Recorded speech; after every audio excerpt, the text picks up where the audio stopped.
the wet fart sound effect. That was the one of the great things about the early iOS days.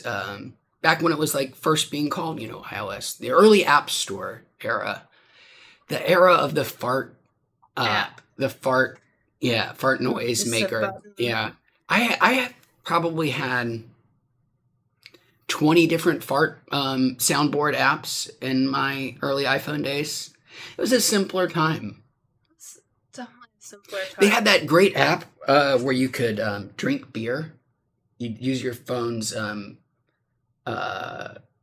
accelerometer and compass or whatever. I guess it didn't even have a compass at the time. Accelerometer, and you tip Okay. your phone back, and it just had like a video of Of a beer. yeah, and you That would you just tip could it, and then it'd pretend. make a little sound effect too. Yeah, it's great. Did you ever use that one? iBeer, I think that's what it was called. It's a great name. Was it iGut? It was something like that. There's an app for that. Yeah. Did I ever use that app? No, It didn't sound like a you type thing. That's why I was questioning it. but it made a lot of money because Oh, just pay for the ad free? Or you Maybe- had to pay to download. it might have been a paid. You might have had to pay a whole dollar Pay to. them $1 Yeah. to download that. But then you can do this with your phone. Do you remember our very first iPhone era? YouTube was an included app. Isn't that weird? It was included? Yeah. Oh, that Apple and Google would be so friendly with each other. Apple, the YouTube app predates the App Store. The iPhone. Because before you could even Yeah, there was a YouTube app. app. I don't know why we're talking about that. Anyways, let's get our first bag going. Because of what parts is why we're talking about. I see. Okay. Thank you. Those are old. Let me just refresh here. Ooh, but I didn't get to see the comments before, so I did see that Uninspired enjoyed the Nerds Jelly Bean. Yeah, I think that came right after I had left, and I would have loved to have had a primo discussion about nerds, big chewy nerds, but Yeah. He said, just wish there were more than 4 flavors. I think are there 5? Because there's purple, yellow, pink. I think there might just be. Orange.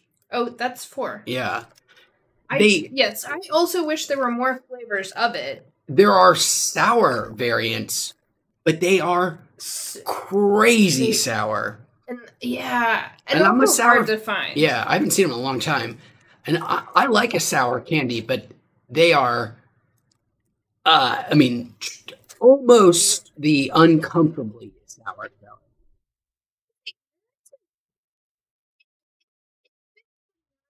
Right? But there's a lot of flavor options with Nerds, right? Like they still, there's the grape and strawberry, that like twin pack, and then sometimes you can find rainbow Nerds. Believe it or not, Actually not. Nerds does not pay us. We're doing this gratis for Nerds. Are they Mars? Are they who's making Nerds? Yeah. Who owns Willy Wonka? Who bought the Wonka brand? Ferrera, as in Ferrera Rochera. But they're also a brand. Like I think under Yeah. Okay, they also own Jelly Belly. holy shit, the era of consolidation never fails to surprise and amaze. I did not realize that and Black Forest and Trolley.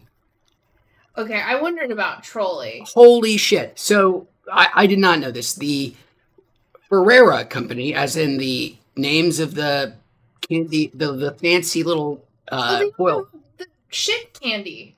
And they also have rocks. They're the worst jelly beans and the best. So Trolley, Jelly Belly, Sweet tarts. Sweet Tarts, Brock's, but of the jelly beans alone, this one company's got a huge. Run the gamut. Now, are they themselves a part of an even larger corporate umbrella? Is Ferrera owned by, InBev or something. Just Google Ferrera owner.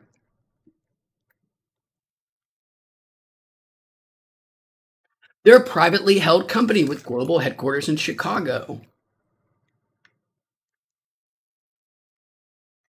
Like Ferrera is a Ferrero related company. Okay, that does confirm.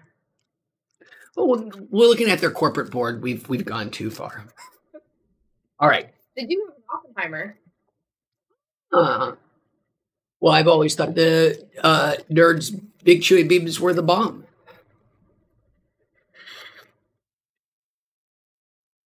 She's still very much into looking about Ferrero. I'm not sure why. Wait, Fannie Mae? Fannie Mae also is a chocolatier instead of a government-backed. Is the loan is spelled MAE? Sure. I think maybe that's right. I'm always been a Freddie Mac guy anyway, so.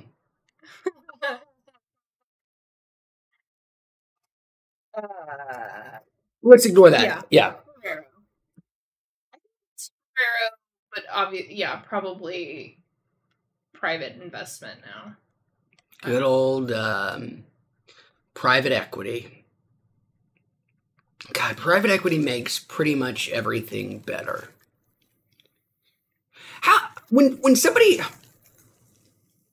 private equity is one of those terms. Oh, it is still owned by the Ferrero family. Okay, she is now described as one of the world's most secretive firms. Wow. We were talking about the Masons the other day. Apparently the Ferreros are the Masons of the confectionaries. I forgot what I was just talking about. Private equity? Yeah. Oh, that sounds boring, though. What does private equity mean to you?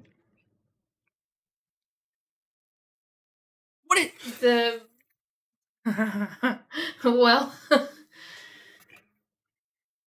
do you mean literally or vibe-wise? You just literally define it. Yeah, well, I mean, it's not really a vibe thing. I mean, the vibes is that it's part of what's gonna, late-stage capitalism ruin everything that and shitify everything, help drive everything into the ground. Yes. But still not really. That's more vibes-based than a definition. And when private equity buys, a company through the frequent vehicle of a leveraged buyout, what does that mean to you? Just these terms get bandied about so much, and I just really think most people don't actually. If you start scratching a little bit, people are like, "Well, it's a thing. That's the buyout. That's debt. There's debt." It's like, well, okay, but what is a leveraged buyout? What do private equities do? Well, they're not always leveraged buyouts. No, I think when the largest private equity firm, Berkshire Hathaway, buys some Midwest retail franchise, it is not a leveraged buyout. I mean, what I lived through and saw personally at a company I was working for was not a leveraged buyout. It was just, it went from being a truly, privately held by the entrepreneur who started it to, it was an acquisition. It was an acquisition. A leveraged buyout, very sort of simply, is just like when a company, and the weird thing with leveraged buyouts, just a weird thing about our system, is smaller companies can consume much larger companies, and they do it by a leveraged buyout. It usually involves public or private markets where a lot of a company is owned in shares, either on stocks or through private markets or whatever. It just means you borrow a astronomical ton of money, use other people's money in order to buy the majority shares. And then the thing that everybody understandably hates is that basically all of the debt that was used to purchase the company then becomes the company's own debt. So if, when Or because it's the debt of the umbrella company that has now bought it. correct, But yes. you're saying, and sometimes in these cases, the umbrella started as a smaller company. It's not like the picture of like a big umbrella of a big company over a small company. You're talking it's about not the that opposite. infrequent. Yeah. Where a smaller company will convince somebody to give them a bunch of money, whether bank or whatever, usually probably other investment vehicles, and borrows an astronomical sum of money to buy a company. And then when that company then becomes part of that company, that debt basically, especially if it is something like a smaller company purchasing a bigger one, well, the bigger company was the bigger one all along. So once the companies are together, merge as they were, like, then it's just like, oh, it really is like that is all that company's debt now. Yeah. And it's bad. But I think it's like, then it's like, oh, well, it's not good enough for them to just do what they were doing to be successful. Then they have to start, it's like, you have to start doing something extra to make more money to pay back that debt. yes. And it's usually like a company that says, oh, we think this company is not, could be worth more if they enacted these procedures, or if they were under our aegis or whatever, they would actually be worth more than they are. So it makes sense to buy them because we can make them more profitable than they are now, even if they are bigger than us. And they'll also acquire a bunch of debt. Yes. In the process of us buying them. Yes. And it never works out. Or very, other than Berkshire Hathaway, it doesn't work out too much. But that's really all it is. Like, it sounds so much more complicated and fancy. But it's so simple, like, oh, it never works out. Like, why would these bankers and investors who are so much smarter than us keep on, saying, like, oh, yeah, smaller company, I'll give you all this money to do this. Like, they want that money to grow, obviously. So, because most times, well, I don't know about, I actually can't tell you the number. I don't have solid figures, facts, what percentages, what. You're going more by based as well. To some degree, yeah. But what often happens is that the company isn't even purchased for the idea that they want the whole thing. Like what I was telling you, it's like, oh, we see some part of this company that's, super valuable. You'll have and maybe it's like something that we compete with. So we're eliminating the competition, or we're consolidating and creating synergies, etc. Right. So sometimes these things can have temporarily small value and being dismantled and sold off for pieces either to other companies, even, if it's something that has assets, whatever the case may be. But oftentimes private equity isn't like Berkshire Hathaway and just like wants to take another business under their umbrella, but it's like, oh, we want to strip mine or do something with this. And in the short term, it usually does tend to pay, especially if it is a short-term loan from like a bank or whatever, it can pay off. But then these things are hobbled, these once proud companies are permanently hobbled in the sense that they had all this debt, and then all the most profitable things were sold or mined off or whatever the case may be. So the bank state may still very well get paid, but the company that was purchased may very well end up dying, somewhere down the line. As people lose their jobs. And whatever made the thing valuable to begin with has been either moved to something else entirely, sold off, whatever the case may be. Yeah. The other thing I think I kind of know about is that this was a matter of kind of learning it through somebody who did work in that industry. So there's also a lot of this is not necessarily not your leveraged buyout, but just in the general, like, oh, all these private equity firms, acquiring these different companies, creating these portfolios of, like, we have a portfolio of, like, healthcare based startups or, blah, blah, blah, creating these portfolios of companies. Yep. They often create these portfolios they're looking at like what is their 5-year payoff. So they the way that I don't know the mechanism. I'm so out on a limb, but they're also they look at that like they have that money. They okay. There's two things. There's like they have to spend this much money. There's like a time period in which they like set it up that it's like it has to be invested in this time period, and then it's like then it's the time period in which it needs to start paying off. So that's usually like 5 years. Like this person, that's their time horizon. This person, yes, time horizon was exactly the phrase he used. Like that's what they're looking at. And their deals are structured in such a way, whoever invested to make these gives them 5 years of, you don't owe us, you don't have to start paying back your loan or whatever until 5 years later. Right. Maybe some of whatever mechanisms they have with the bank. But yeah, so it's like, oh, like, what's a good analogy? I mean, it's just like if you're working somewhere and then these strangers come in and you know that they're only care about what's going on for like 5 years and then they're gonna get ready to fuck off. Like, it's just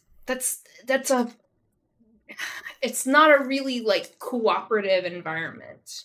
Everybody understands that it's a craven or like it's just so not creating like long-term value in that sense. The original buyer or the original whomever has to manage this for 5 years before they can cash out. No, they don't have to. And they can also, they could say like, oh, maybe maybe this wasn't the right investment for me. This isn't going the direction I wanted. And then they'll sell it to some other private equity. They'll just sell their shares. Well, what is the 5 years about?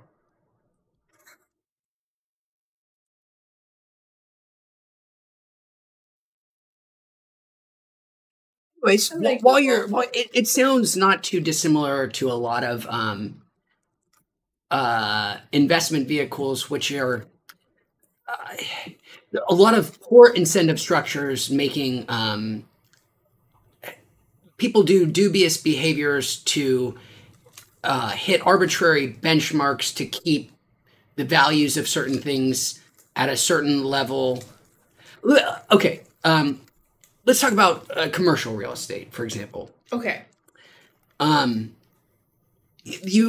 We have certainly even had the question: how the fuck does it make sense for a place, a commercial place, a business, let's say a new strip mall opens, and they elect to not open, no stores open in the first year, or like two out of 5 open in the first year. They've got a sign up that says like brand new strip mall. Now leasing. Yes, brand new strip mall opens. They've got a big sign up that says, now leasing. They get 2 tenants, and then for a year, the other 3 spaces are empty. And you think to yourself, how does that make any sense? Like, what is going on there? Why wouldn't the landlord just offer a lower lease so that a tenant would move in so they could make some kind of money on this property that is otherwise unoccupied, that makes nothing? Yeah, why wouldn't they be incentivized to get that rent money? It's because they're not after rent money. Right. Rent money is not their game. Right. It is. You'd think, they're a landlord, like that's what a commercial real estate is often about selling things, structures later, after. So not even really caring about the short term, but getting to the point where you might have in your initial terms with investors or whatever that you are in charge of this commercial structure for 10 years, 5 years, something like that. And your part of your game and what is accepted, just totally cool practice, is you don't have to, it is, when you are trying to sell the building later in the future, it is far more lucrative to say that you have one tenant in the property, or two tenants is in our original example, two tenants out of five, at some crazy exorbitant rate, and making, a fraction of what you could, than to make more money, significantly more money, but to have two tenants at market rates and three that are below market rates. Even though you are making substantially more money month to month. If you had the 100%. All of these terms are structured on things like the expectations of market rental rates, not so much occupancy. Occupancy is always just seen as potential, the potential to hit market rate investment, or market rate tenants. And because the landlord does not care about, their goal is not to make money from renting. Their goal is to make money from selling the building in the future. So their game is just trying to get as many tenants as will pay market or above market rates for a place, so that they can advertise it when their sell-off date is as having all of their tenants above at or above market rates, even if the building is mostly empty. Because for whatever reason we have determined that is an opportunity for somebody to make. I think isn't the other part of the game is that they can do certain tax write-offs on empty property. If they do. So what you also see is a lot of gaming. The only thing that they really can't do, in addition, when it comes to like getting leases on things, is make the lease cheaper. They can't make the lease cheaper, but they can offer you all kinds of other crazy things. Can't make it cheaper in that their game is to say this about their above market rate. But they can give you a year they could if they wanted to, but they can give you a year of a 3-year lease for free because they don't care about the money that there's coming in for rent. I mean, sure, it's great, but their entire game is trying to offload it on somebody else in the future. And so that's why you see downtowns, especially here in California, eviscerated right now, is because nobody's going back to downtowns after everything closed from the pandemic, because nobody can afford to, and no commercial real estate is going to lower their rents because it poisons the well for their future sell price. And further, it's even like more pernicious. I think this is true. I haven't only seen this once, but banks can actually foreclose if it's like the deal is commercial real estate thing is structured through a traditional bank. If the landlord does not sell at market rates, even if they are profitable and can pay off the loan, the bank has the right to foreclose. Because they're below market rates. Yes. But it's like when it's like, okay, the market is that people aren't willing to pay these rents. So that really means like market rate should be lower. Because it's like the incentives of all the commercial real estate owners is to not lower it. Well, and not even just that, but literally all of the incentives are structured. Some of these things are coded into law. Like, this is the way that this has to be done. It should be the reverse. It should be the law that, like, it should be, like, the city has the right to punish you for leaving it empty. Well, what city council is going to pass something when it knows that the banks will foreclose and put all of those places definitely out of business? Yeah, we don't want to foreclose on it. That's just, I kind of, when you were talking about the private equity and your former employers, how it worked, and they were looking at this always like this 5 years out, it felt very similar to what happens in something like nobody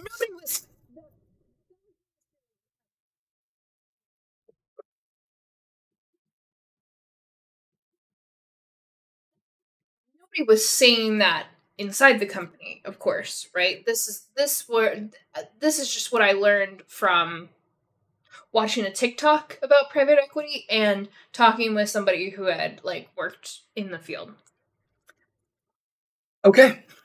No, and I always say I don't know what I'm talking about.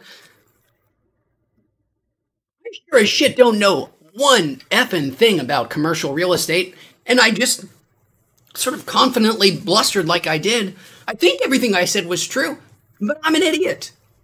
Check yourself. Sega! We've got a great question from Sega. Oh, Sega, sorry it took me so long to notice. I was talking about exciting things like commercial real estate. So, let's take Sega's question, and then let's do our second bag for both our buddies Sega, and I just saw John J, aka Gonzo, hanging out with us. So, Sega, his question is, what are the key components to having a good day? Why don't you start that one off? Key components. I'm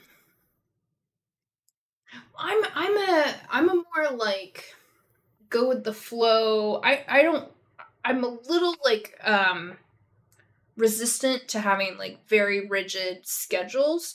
So first I would say that it doesn't always have to be like the same key components. Okay. But okay, some good places to start. It takes a lot.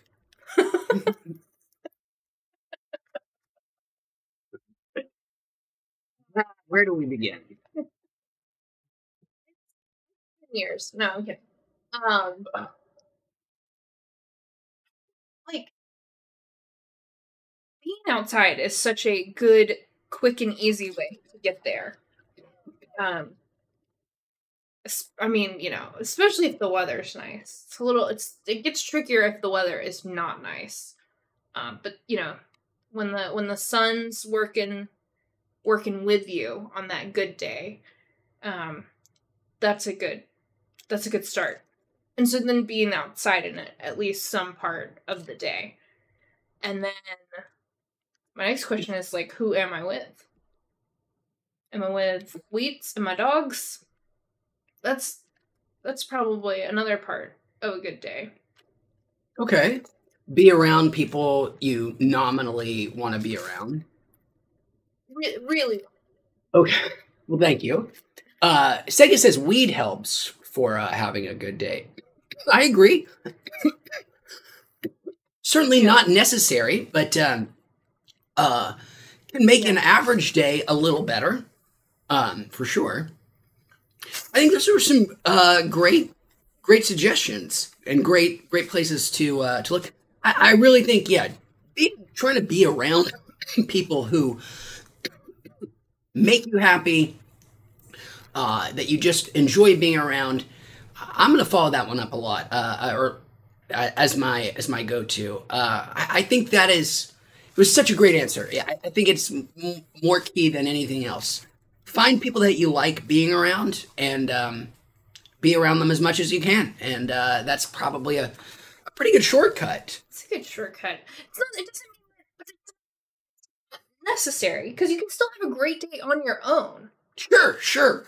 But then you're gonna need other things to start, like an adventure. I think something new.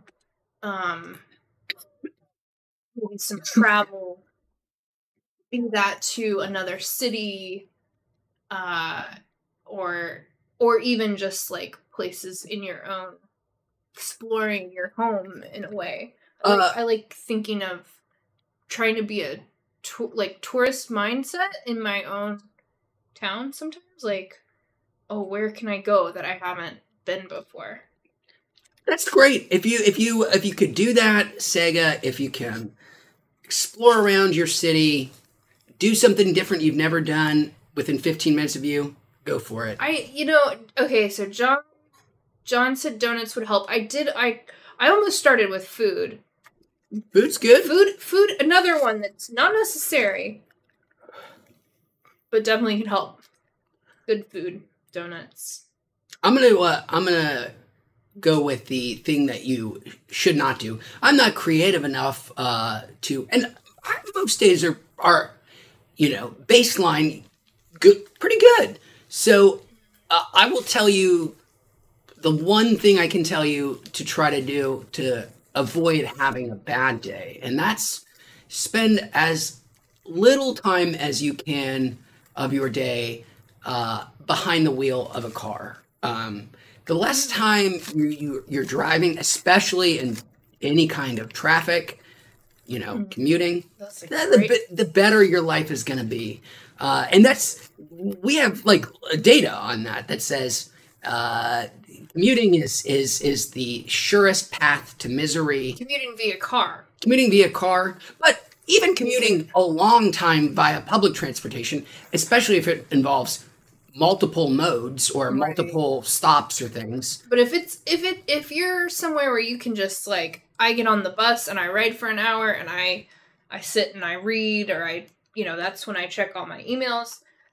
I think those are happier commutes for people. Absolutely. Yeah. Absolutely. And I think a 20-minute public transportation. Like the five stop. I think more critical is the number of exchanges. Like you were saying, how complicated is it? I'm just going to keep it simple though and say, just try to spend as little time of your day behind a wheel as possible. It's probably a pretty good heuristic shortcut to like have a marginally more enjoyable, less stressed existence.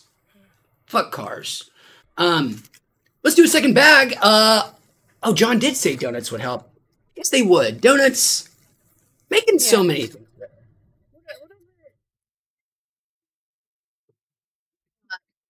Big sugar. What? Excuse me. Highfalutin donuts are we about to get?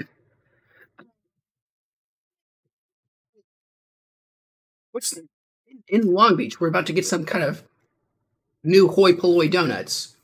Oh, the new nearby we're about to get an hoi polloi. They're from Hawaii. That's right. They're taro. They figured out how to use taro starch in the dough. What is it called? It's a pun on whole. I can't remember.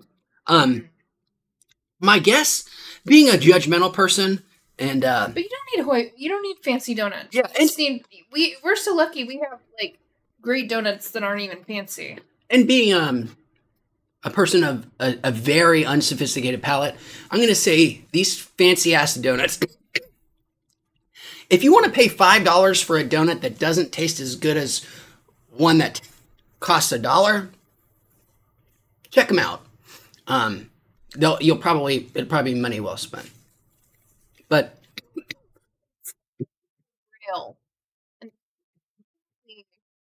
Holy Grail. HOLEY. Because the donuts. Because the donuts have a hole in them. Here's the thing. Gonzo's got a good comment. Stop procrastinating on shit. Oh, yeah. Yeah.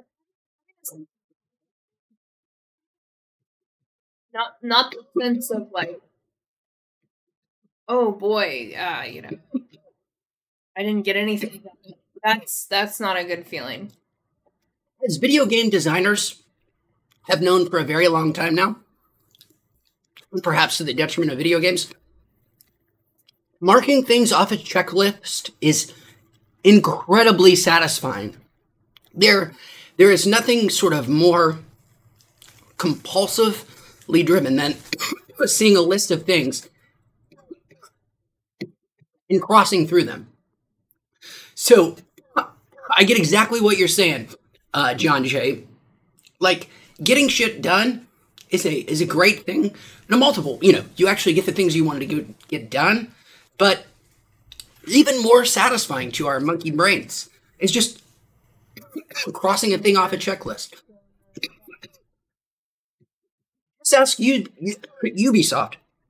They figured that out like 20 years ago. Is that Assassin's Creed? That's Assassin's Creed. That's Far Cry. But you name it. It's all just crossing things off a checklist. And I love them. I love them. No hate. Because you love crossing things off a checklist. When you read John Jay's comment, I was like, he's right. I got to do my second bag. I thought it was referring to me, which you need to freaking stop procrastinating the second bag. I gotta stop coughing. You gotta stop coughing, dude. Yes, it is. Perfect. All right, this bag was going to be for John Jay and Sega.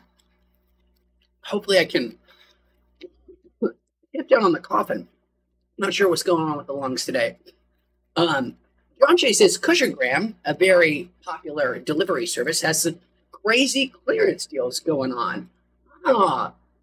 Thank you for the heads up. As 420 approaches, I assume you'll just see ever increasing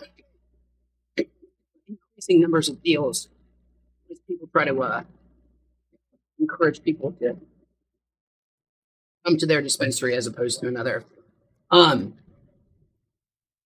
I did go to the dispensary earlier today and picked up some concentrate, not a vape pen, for the first time in a year for our 420 stuff for my mini nail, which I don't have set up here, but it'll be ready for next week. Sega says life is like an RPG. We have our main quest and side quests in real life. I might have to hard disagree, though. Not a gamification. But see, the problem with real life is there's no narrative arc in life, right? It's all middle. I read that recently. I thought that was so, anytime you're reading a narrative, or playing a game or whatever, there's beginning, middle, and end. And life is just like all middle. And in a game, it's very clear when something is finished or not, because it comes up on the screen and tells you. Yes. And in life, there's so many times when, it's just, it's completely open-ended. Like, that's the other thing. You have, there's the blinders that you put on yourself or that society puts on, or, there's probably a name for it. Obviously, your total options of what you can do in your life. Like, my option to become an Olympic gymnast has been completely surpassed. Like, I can't just sit here and say I can do anything, because, like, I'm not going to be an Olympic gymnast in my life. Nipped off your potential. That was nipped off. But, that was nipped off, like... 2 or 3 years ago. Right. Yeah, no, like, whatever, like 25 years ago, probably, that, if I wanted to really invest in that path possibility, that would have been a much earlier investment. But, besides those kind of constraints, like, it's completely open-ended. Well, I think, it's a great point. Video games have hard... She said this so eloquently with, like, the beginning, the middle, and the end, and the boundaries. Video games, things are absolutely concrete. There are hard boundaries between what things are achievable and not, and clearly, absolutely, when those restrictions have been met and you've completed whatever objective it is. That's why it's so compelling to complete things off a checklist in a game. It's because definitively when you have completed it. And the game itself crosses the thing off the list, but in real life, there are no hard boundaries for anything. Everything exists on a spectrum between done and not done, complete and not complete, finished and not finished. And it's like, you know, when do you consider a specific task or chore? You have to choose when it's checked off the list. Right. It's not chosen for you. And, you know, you could always just sit there and keep on refining that, you know, book report for another 5 hours. But at some point you get to choose, like, okay, this is good enough for, you know. Now, but as for Sega's comment, though, I do think gamification got a great rap, then a horrific rap, as it was, I mean, ruthlessly, and I think to our absolute detriment, was exploited by any internet-based company, Social whether it be media, etc. to compel us to do things that are not only not good for us, but also literally to our detriment and to society's detriment at large. And then we will also sit there and know we don't want. Yes, while still doing it. But they took those same drives, compulsions that tell us that completing things is so satisfying to do. And rarely in life do you find, as we were just saying, those hard limits where you can say, I completed this, I did this, I became this, I accomplished this. But, you know, social media companies don't have those same restrictions and can, you know, gamify things in certain ways to personal and societal detriment, but to their own, you know, benefit. And it's just, it's not great. But gamification is not all bad. Like, it does not actually have to lead to exploitable outcomes that may lead society to ruin. Like, oh, yeah, thank you. Yes, good point. I thought she was like, do the bag. But you should. Yes. But you should. Gamification can be great and nudge you, and nudge is the right term. It's both the actual textbook term and the sort of degree to which these things should be done, which are casual little bumps to get you to do a better thing. So our producer just pointed to her watch over there, her Apple Watch, and she is I am too, even maybe worse, a ring chaser. The completing your rings on the Apple Watch, which is, you know, there are a variety of little metrics, but they gamify it really smartly. It's not incredibly obtrusive. It will send you a couple of little, hey, might want to stand up. Hey, noticed you are a little behind. You know, one or two of those. You usually do so well with your exercise in the morning. Like, you haven't done that yet. You want to take a walk. And then or later in the night, like, hey, if you took a 20-minute walk, you could still close your big ring for your calories. Like, it'll tell you those things, and then give you lots of shiny medals for when you do finish these things. So. Now, yes, I think those things are great. I think the things that get people to do the stuff that they've been procrastinating, you know, there are a lot of apps out there that are drinking water. Yeah, they're little literal task-based apps. So, you know, like the reminders apps, chore lists, task lists that have been turned into video games. There's several of them, and they, you know, for some people, they work incredibly well. Where you'll get experience points for completing certain tasks. Harder tasks give you more experience points. You level up. And I think as long as you can still see the forest for the trees and understand the point is to get things done that you wanted to get done, or to live a slightly more healthy lifestyle in the example of the rings. And as long as the driver is doing the good thing and not actually just completing the checklist, I think it's not bad, and can be used for good, even if it is so far on the whole been used nearly apocalyptically. That's gamification. Sega says Zelda, Tears of the Kingdom, great game. Best game of last year? Yes. Sorry, Baldur's Gate 3. One of the best games of all time? Yes. death is the final boss. I think we can say. Oh, that makes sense. But My rant went too far. I just kept going. I didn't even see the previous comment. Oh yeah. No, I've been thinking of my little, like, death is the final boss, but I don't necessarily believe in an afterlife, so death is the final boss and you don't get to see the credits. Well, death is the final boss and you always lose. It's always a game over. Right, because you don't, unless you, yeah.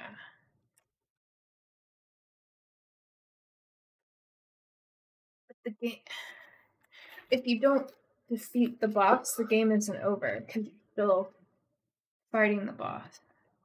I think you defeat death by dying, but then you're dead. And then that's the end. So you win no matter what, then. So I guess it depends on your outlook. So for some people, death is good, and others, death is bad. I'm fine with you. I don't mean... I was just trying to complete the metaphor. My bad. No, I messed it up. Oh, Seka's got some... I know, drink water, meditation. Close enough to water. Yeah, that's water.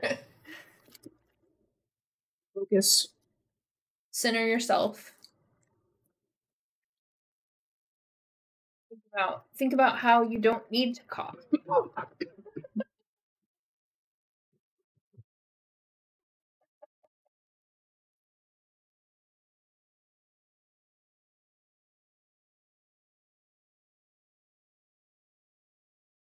Beautiful. Great advice. Sega says that's the tough one. Yeah, that's a real philosophical, just I wasn't trying to... existential quandary. Problem with where I was going, there's not, like, I don't mean to say that there's, like, net pot. I just want to stop. I'm going to shut up. I'm not, like, pro-death. I think we all try to keep living and all try to keep each other alive. I think there's value in that. So I'm not, like, pro-death, but there should be... I'm looking forward to having my peace with death, I guess. There's one universe out there in which you basically in a way, there's a universe out there where you are ostensibly immortal, because if we, go multi-worlds hypothesis, if you were to confirm that we live in a multiverse, this is going to get grim for a second. Okay. It's going to get real grim. And the chances that you're going to know for sure aren't great. Okay. They're kind of small, but you can be the one to determine.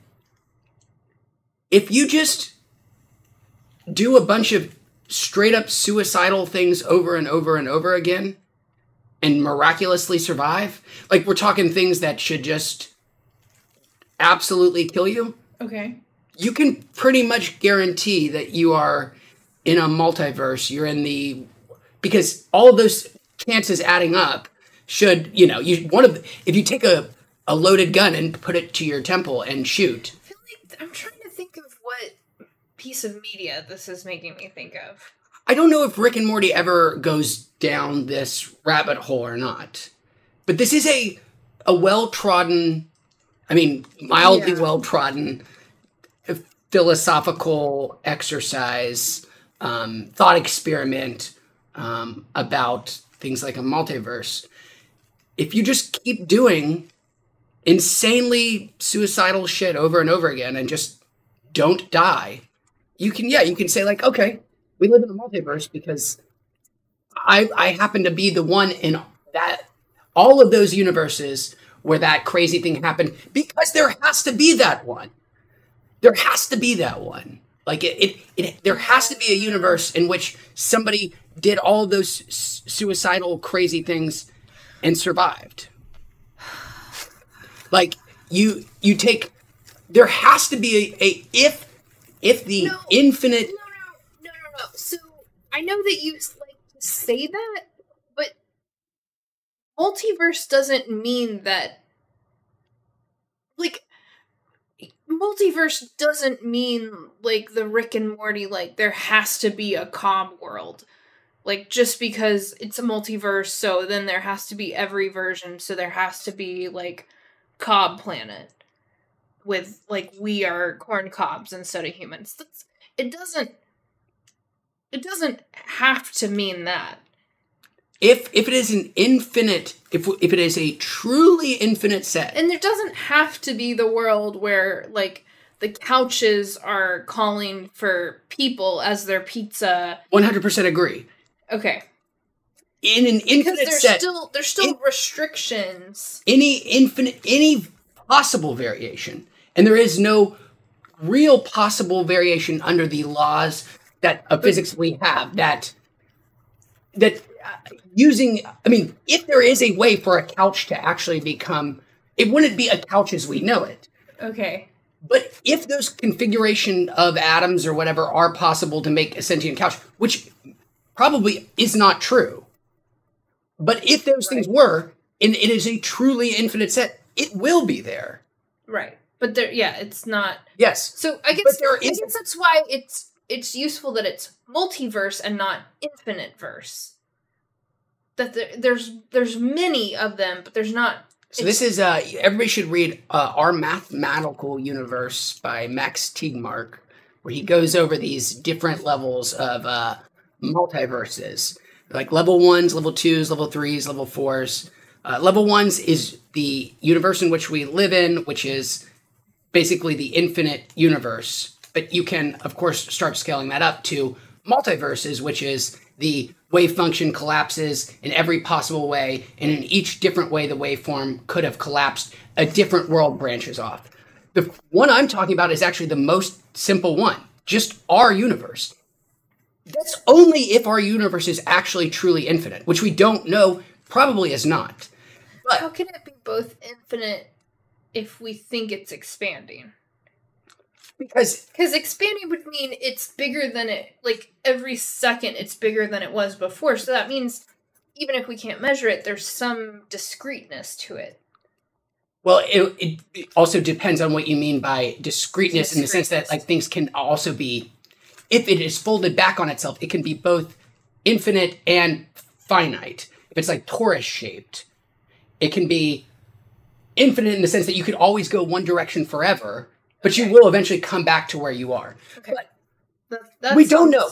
We don't know. You definitely don't know. Yeah. I definitely don't know. In a multiverse sense, you're more right, which is that because in a multiverse, everything branches from, ostensibly some original universe, and then every possible way a waveform could collapse. Points. Yes. Now, which is the Big Bang, or functionally infinite, and probably would contain this same quantum, but it doesn't necessarily have to, because it depends, how many branches of branches of branches of branches of branches. What I'm referring to is like a straight up infinite universe, which is nobody knows, and certainly within the realm of possibility that we just live in all we will ever know is our. I think it's the branches of branches of branches, not that it's truly infinite, because I just can't accept the you sit and you go and you try, you find out you're immortal. You're in the world where you've tried to commit suicide over 1,000 times and it just never works. I don't think that's. But you don't understand the chances of that. One, to be that person would be like winning the lottery 8 times a day. Yeah. And getting struck by lightning as you're winning the lottery. Right. By 20 lightning bolts every second. I mean, it is so infinitesimally small, but it does exist. But but it's so close to zero, it's not worth testing it. Oh, that was absolutely. Nobody should ever test this. That was my initial. Well, it is. There's a very small, essentially zero probability that this is going to be true for you, but if it is an infinite universe, then yes, there will be some. I just don't. There will be some configuration of atoms where that is possible. But it doesn't have to be you. It could be someone else. You don't know that it. There will be one of everybody. Even stranger is there will actually be. Even stranger. It's not. There will be actually infinite number of people that will be true for. No. Yeah. No. Infinity is not a finite number. Like, it just, you can always go smaller on the chances. I think, but I think I would accept it as proof if, somebody wanted to put up the table stakes. Now, there's essentially, practically, truly a 0% chance that it will be somebody on this earth that will have that unique ability to just but you said it should be infinite people that have it. But ain't none of them on this earth. It's on all of the infinite earths out there. And none of them are this one. You should never assume you're one of those other ones. You should always assume you are in the most boring of them all. Because your belief should always be that you're in the middle of something and that you would never be on the extreme outlier side. You should never think that way. But if you ever wanted to try to prove it was possible and you're a lucky guy and you happen to be that one, you can prove it. I mean, I think people would probably just say like, oh, you're just a David Copperfield, but you can prove it for yourself. It goes well with having just watched The Prestige. Yes. Infinity is weird, dog. I don't believe in infinity. What do you think that means then?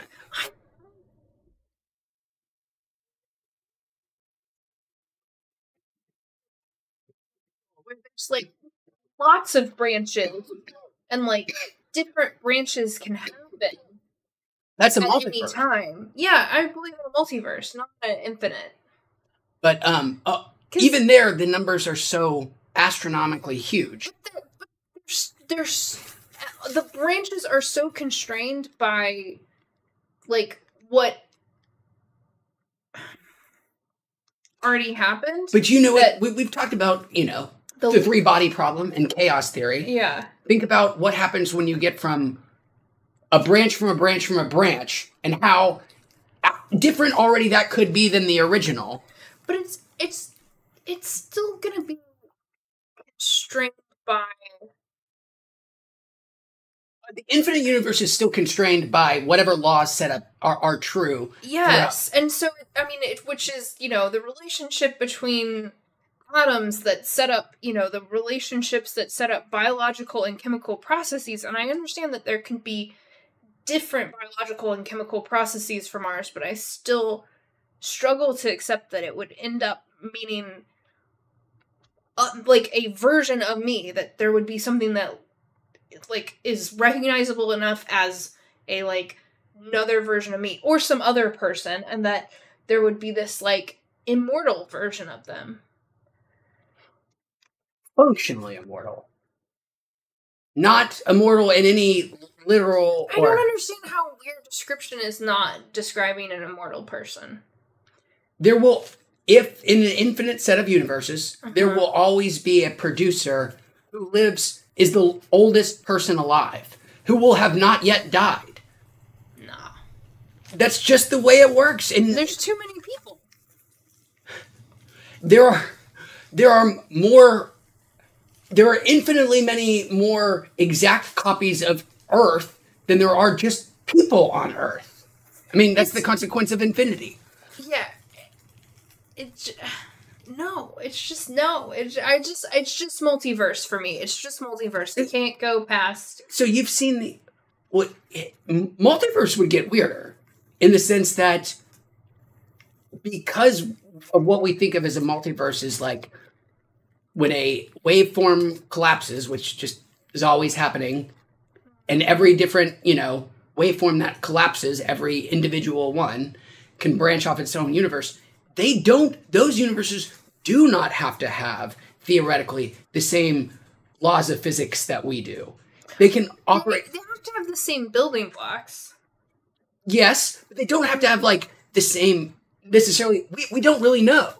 This is all, Yeah, I guess that's just where, like, I do think that the building blocks actually, like, that the laws that we see actually come from the building blocks. So this is also kind of what's called, like, the anthropic principle, which is, like, we exist in a universe that sustains life because, of course, we exist in a universe that, like, sustains life. Because we can't, but it doesn't have to be that way. And you wouldn't find yourself being alive in a universe where the rules were any different. Because in order for you to exist, all of the very specific weird constants that are out there have to be set in the way that they are to prevent you from matter of even having form to begin with. It gets real weird real fast. But yeah.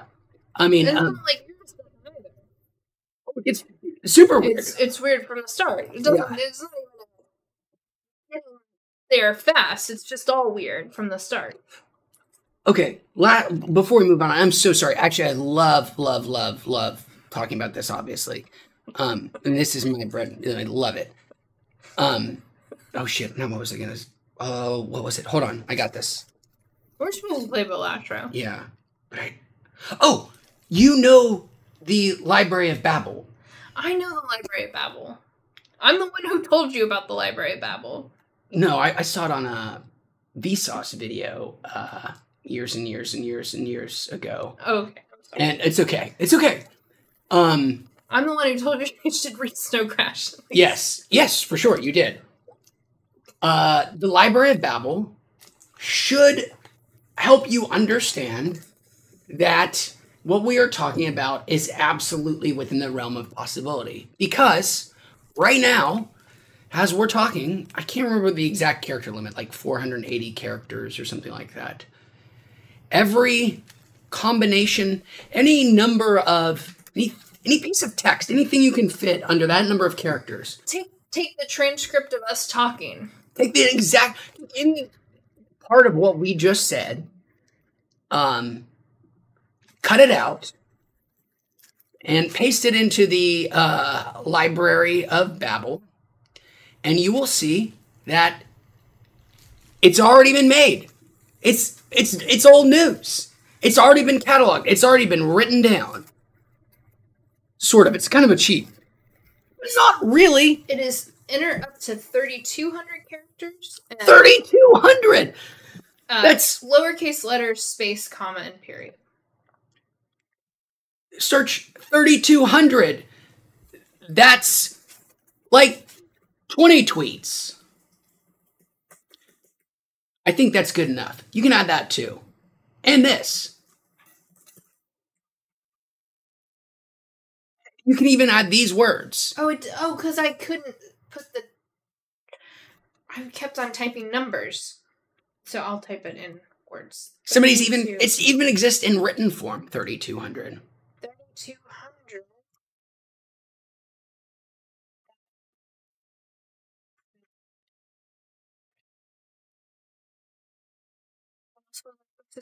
What else was I supposed to say? And you've got some great typos in there. I think that's going to be okay. So, those words, 3,200, that even sits in written form. What else was I supposed to say? Believe it or not, old news, already been written. Somebody already came up with that little snippet. You can actually find it in the book. There's actually 3 instances of it. Somebody already wrote it down 3 times. You can find it in the Library of Babel. on hexadecimal bloop bloop bloop. You want to just copy that in with the rest of the stuff? Using fancy computer trickery, you can basically have already generated any text up to 3,200 characters that already exists. It is true. It is also not true. I'll let you look up the explanation as to how it works. It's fascinating. I mean, it's truly fascinating, but it should also unnerve you in the same way as the idea that if infinity is not just a concept, but a real part of our actual universe, this should help you understand it. Oh, one last thing about infinity that I would like to clarify. You will never know, you will never, ever, ever, ever, ever, it's not even worth thinking that it's possible that you could find that person. Because we are trapped in our little bubble, right, of the universe, of the visible universe. As you had talked about, space is expanding. Expanding faster than the speed of light, because space is expanding plus the speed of light, basically. Not that it's moving faster than the speed of light, but meaning that we have a little local bubble that's hived off from, that is, you know, in any direction. It gets smaller every day. Our little prison, our celestial prison, just narrows on us every day. Don't worry about it too much. You got, you know, is it 19 billion years? You got almost 10 billion years in either direction, if I'm, you know, in any direction. Because we're the center of it. We're the center of that little pocket. Anyways, so you got all that space. Don't worry about it. But in no part of that, you know, 19 billion year diameter visible universe that we are forever trapped in, would you ever find an exact copy of yourself. You would need many. You would need many Googles of those distances between before you would ever even think that it's a remote possibility that you could find them. So, again, in all practical senses, it's nothing you will ever be able to experience. But as a consequence of infinity, it must be true. If infinity itself is a real thing and not just a concept. We don't know of anything that is infinite, other than abstract things. There is no true infinite anything that we know of. Even time and space cannot be infinitely divided. There is an end, you know. It is not, you cannot subdivide everything forever. So maybe we shouldn't expect that things can continue forever if you cannot divide infinitely. You know, we've got our Planck lengths and Planck distances and all that shit. Planck time, Planck second, whatever it is. It says, look, that's it. That's as small as you can get. Planck. Planck. Max Planck. Planck. Planck. Planck. Balatro time. Yes, thank you. Thank you so much. Amateur Bee Maker, thanks for being here. Sega says, every decision you make creates infinite possibilities, from the most minuscule thing like deciding what to eat for breakfast. True. Except they far more minuscule things than the human level of human decision. In the course of deciding what you would want to have for breakfast, you would have collapsed so many it would have involved so many different particles in your brain, electrons moving around, all collapsing. I mean, millions, billions, trillions, quintillions. I don't know how many. A lot. All of those would be branching in and of themselves. Yeah, it's just there's some big quantities. Are you looking at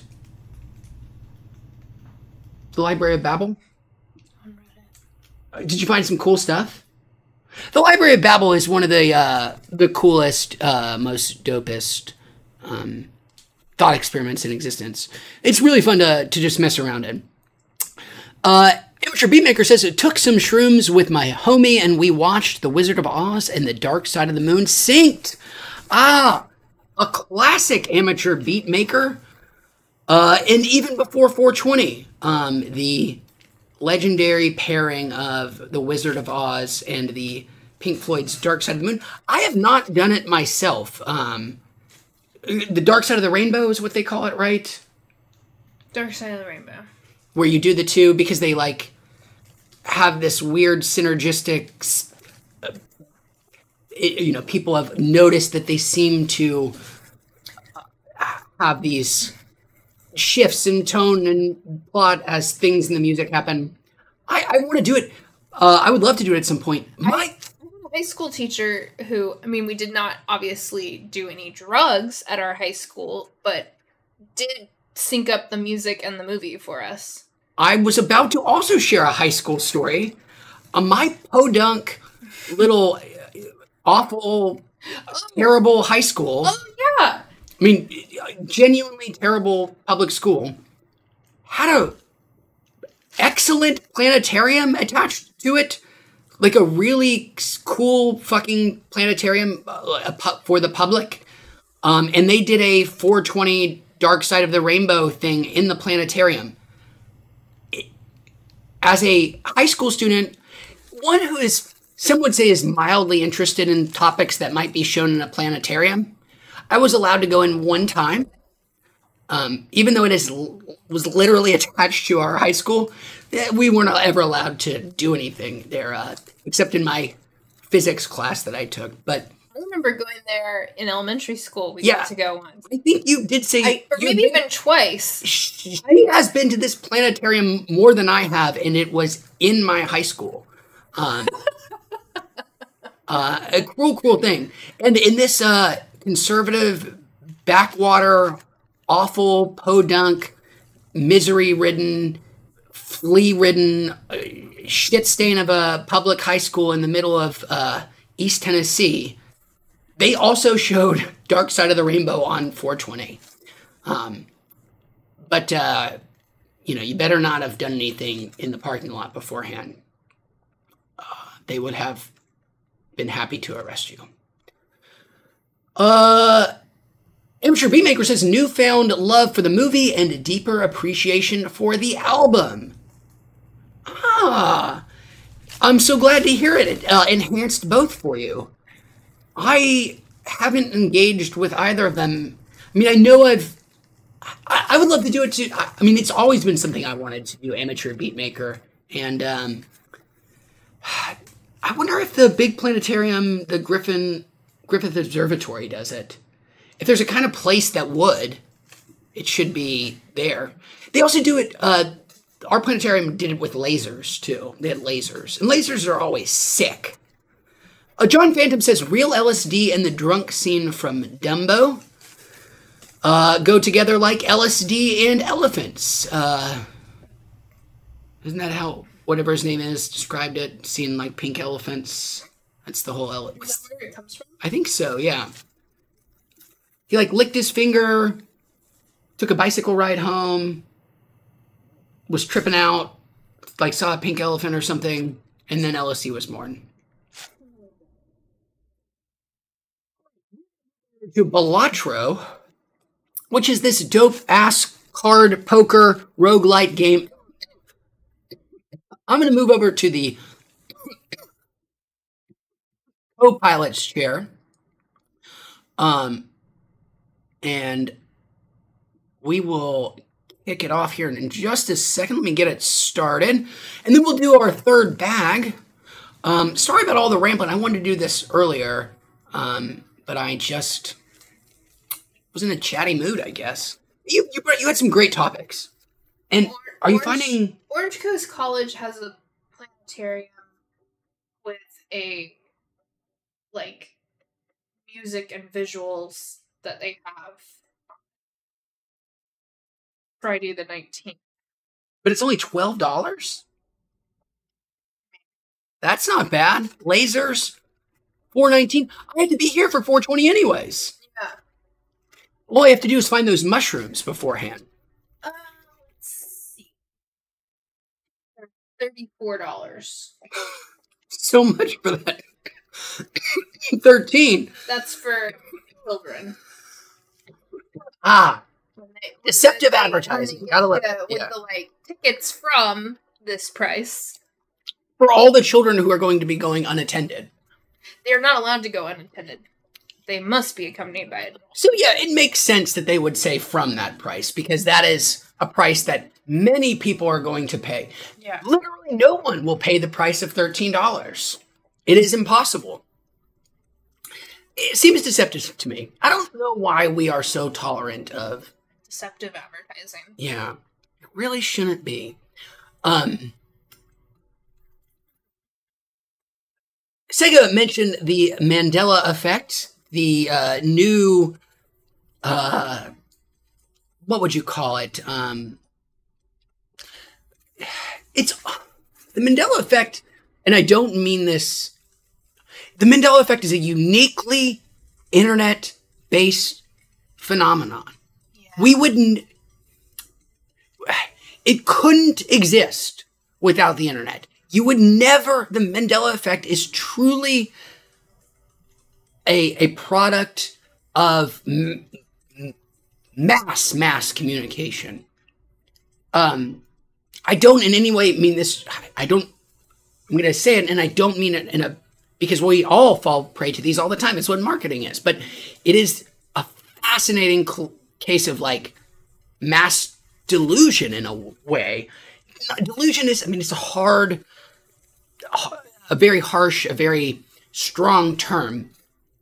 But it is the amplification of, and I will be the first to admit, some of them are quite striking, so striking.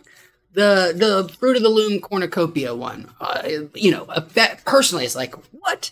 But I don't know if it weren't for people on the internet who also agreed with me as much as I did, which I would never have even thought to disagree with myself. Like, oh, where'd this cornucopia go?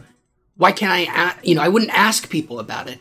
But once that belief is out there, and if it seems, if there's some part of you that it seems true for, and there might even be an explanation to why some of these seem so strikingly familiar. Either some cultural thing that we blended in our minds, who knows? And there could be even something more base and psychological in how we misremember things and how fallible our memories are and how they can be distorted, especially when there are others who are saying the same exact thing. We can really, memories, they're fake. They don't really exist. They're just collections of, sodium and potassium atoms floating around in your brain, ready to be electrically charged, and and they change every single time you remember them. There is no such thing as a static memory, and it's easy to imagine how we can get.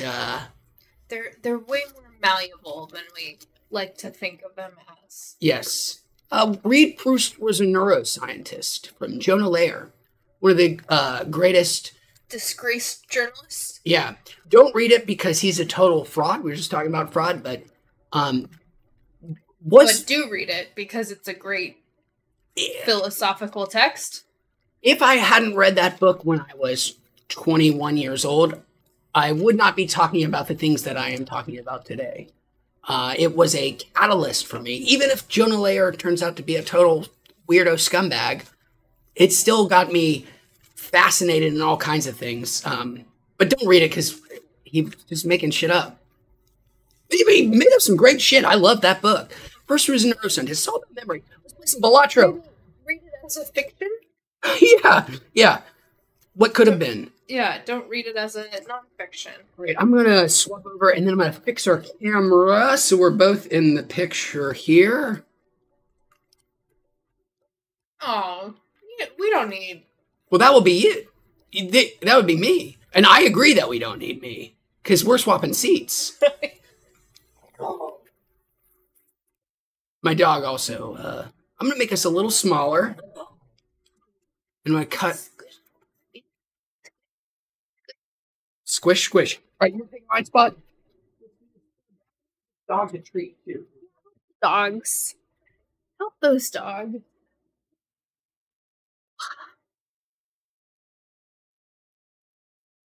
Oh, wait. Did we try the new deck that got unlocked?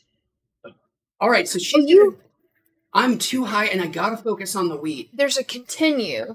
Just new run it. New run it. Yeah. Let's see. So he tried blue deck plus one hand. Okay. And it wasn't gonna work out. Green deck was how I went. Black deck has not been won yet, so you can try that. Okay.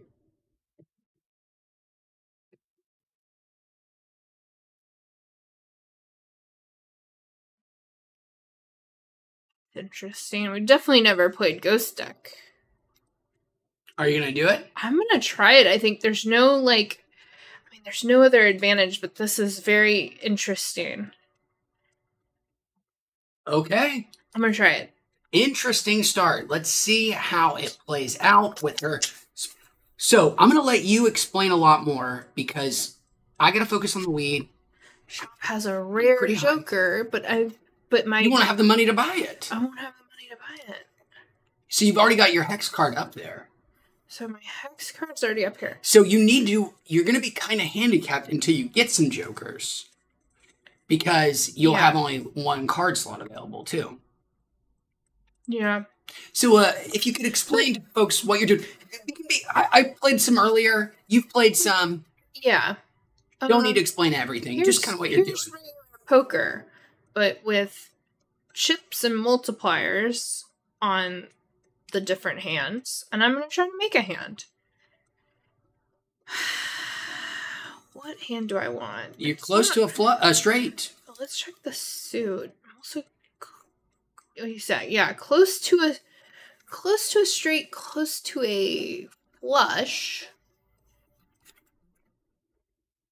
Try this. I'm going to try discarding these because I could deal with a spade. I did not get a spade. And I could have also used a 3 or an 8, but I did not get those. Well, damn. So you got 2 discards left. Which one are you going for? I think you can make that flush. Discard 4. The expected should be a spade if you're drawing 4, right? Yes. All right, let's go flush. That's not gonna. Well, it might. No, that'll definitely do it because I know a straight. All right, yeah. Yes. Okay. All right. The straight and the flush. So I guess if you actually had a lower start on your flush, if you had lower face or cards, you could have gone under. Right. So I did get 35 times 4. That's what 140. But the blue number went up based on the value of the cards that I played. So we got it from that. While you're playing here, John said first time he did shrooms, he split an 1/8 with his friend. The next night, he went to the dealer's house and got dosed with at least 6 grams. That's quite the enhancement. An 1/8 of an ounce to 6 grams. An 1/8 is what, 3.5? So almost double. Johnson, shrooms help your mind grow literally. If you haven't read it, and if you want to read the book about shrooms that even your mother would be happy that you read, Check out Michael Pollan's How to Change Your Mind. Blockbuster book from 2019. Michael Pollan is a very famous food writer. He had one of those Netflix things. I can't remember what his foodie thing was called. Well, the most famous foodie book he has is The Omnivore's Dilemma. Right, yes, yeah. And of course he's been a talking head on... to which his solution to the dilemma is it's like eat whole foods, mostly plants. Yes. And something else, and like exercise. Or lots of different foods, yeah, mostly plants. I think so. Something like grown that. locally, something like that. Anyways, Yeah. Michael Pollan, beloved science writer, beloved food writer. Beloved bald guy. Beloved bald guy. Incredibly beautiful voice. Mm-hmm. Moms love him. Dads love him. Everybody loves him, Michael Pollan. Takes him very seriously. Yeah. He wrote a book in Science 2019 about mushrooms, and it is the... Or it's not about... it's about psychedelics. Yeah, yes. in general. And their potential for all kinds of good, specifically... Did you get the title? How to Change Your Mind. Yes. How to Change Your Mind. Which really focuses on, his... look at them and how they can be beneficial. Which included his very personal experiences with them. Even Toad Venom. Yeah. Michael Pollan. Truly went there. Sorry, dude. I'm just sitting here thinking about Michael Pollan and... You focus. I'm going to do the weed. Sneeps is here. John Phantom. Long way to say I agree with you. I wish both that I had easy access to mushrooms and also that mushrooms had a more pronounced effect on me than they do. It is not, there's just seemed to be we don't know the real number, obviously not a lot of sample sizes, but maybe somewhere in the realm of 25%. I think that's even in his book, of people that seem to be, have no effect or significantly less effects on hallucinogenics, psychedelics. And I, by my own experience, I think I probably am. I've done mushrooms and LSD, and never had a super pronounced experience, even though I found them to be both pretty pleasurable. Ooh, what'd you get? I just went ahead and did it on the one I bought at the beginning, so I didn't throw away any jokers. I just went ahead and made my +1 hand size Joker. I think that's pretty cool. Polychrome. I think that's pretty sick. So that Joker means but that... I'm thinking about... I did it because I'm thinking about skipping this blind. Next base edition shop Joker becomes holographic. Not as good as Polychrome. Not as good as Polychrome. But works great in conjunction with Polychrome. Yeah. Make sure you drag it to the right side. Yes. Interesting. I think you're going to be okay because you're going to have that 1.5 times multiplier. So diamond cards are debuffed. So once I got to that 3rd out of 3 for this ante, he has a mean thing that he's going to do to me, but diamonds debuffed I can probably handle. Sneeps. Did I say hi to Sneeps? Yeah, you said hi to Sneeps. My bad. John says that he learned Vegas poker and blackjack on his television back in 1979. Better than most of us, John, who learned it on some Windows operating system. This will probably do it. How many card games did I learn on Windows over the year? Of course, Solitaire, Hearts, Free Cell. I don't even remember how to play Free Cell. Spider? I didn't quite do it. Spider Solitaire, something like that. Spider Solitaire is where you don't have to deal it in threes. Something like that. I think Solitaire no longer is attached to Windows, right? It is finally...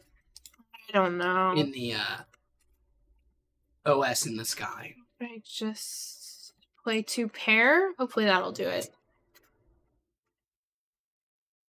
Oh, it's kind of low. Nope. No, yes, right over. Oh, yes. Right over. You haven't seen any of those spectral cards yet in the shop. No, but I've only been in the shop one time. You want to probably always try to keep a little extra money so if they do pop up. Yeah, I'm interested in how am I gonna get my money system going. Played cards with even rank give +4 multiplier when scored, and it's gonna be +10 for 7. I think I'm into him. And I need to make sure this guy's on the right. What's the new voucher, by the way, just out of curiosity? Foil, holographic, and oh my lord. Oh. Can't even afford it.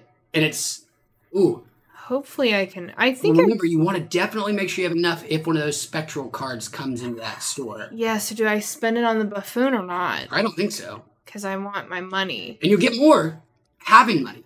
The rich get richer. As long as you got $5, you get a freebie dollar. If you got $10, oh right, because I actually get interest. I didn't have interest on my last game. Keep it on the brain. Oh my lord. Joker. But I need money. Yeah, you do. You need the cat. Money. There's 2 pair again. Snoop says that you get visual snow from taking shrooms, but I've gotten used to it over the years.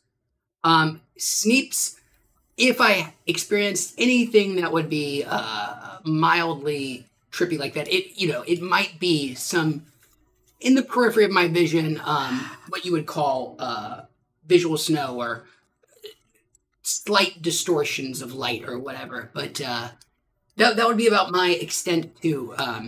I have seen people on smaller doses have significantly more profound experiences.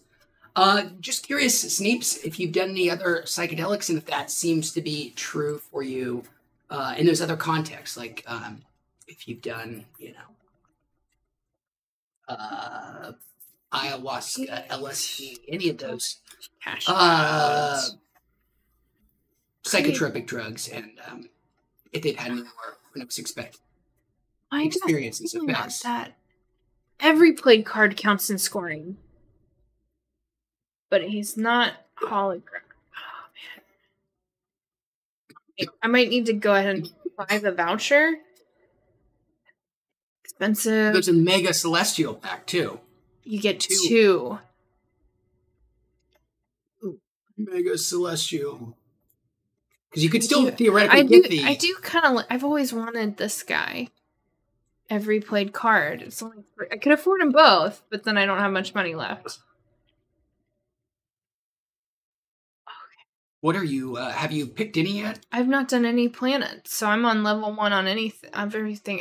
You got a standard deck? I've played 2 pair twice. I've played flush and a full house.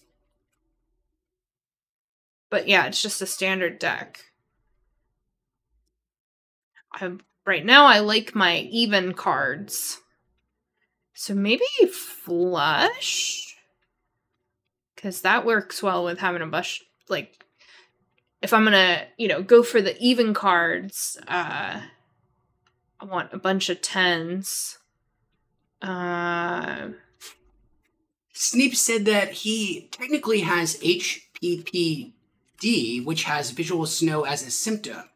Sneep, that is the where what would have called flashbacks in the past. Is that what I'm thinking? Right? It's like I can't remember what the acronym stands for.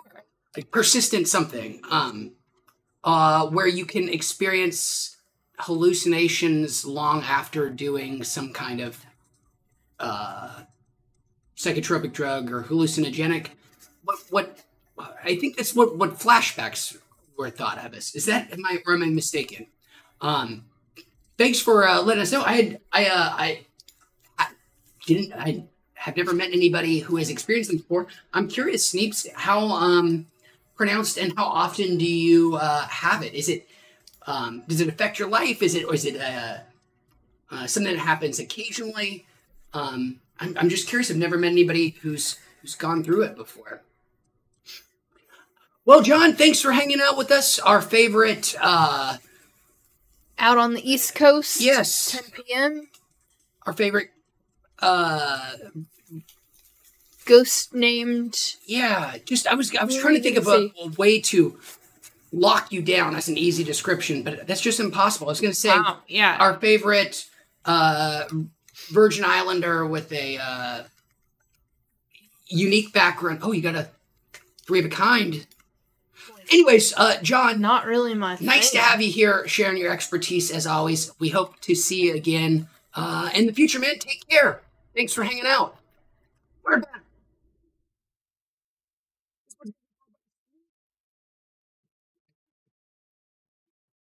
Okay, this Joker works really well with the I was thinking, yeah, it should pair well Yeah, with your, because you want to even play as Steven. many of those as you can. yeah. Okay, so I have 10.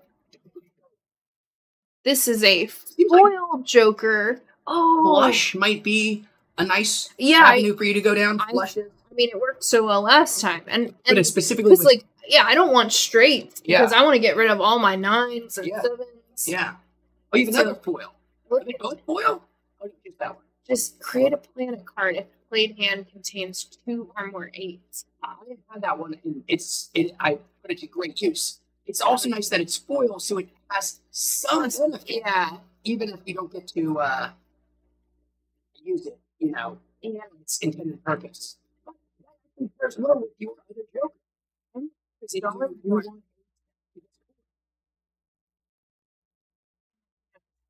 That after, but that's not happening now.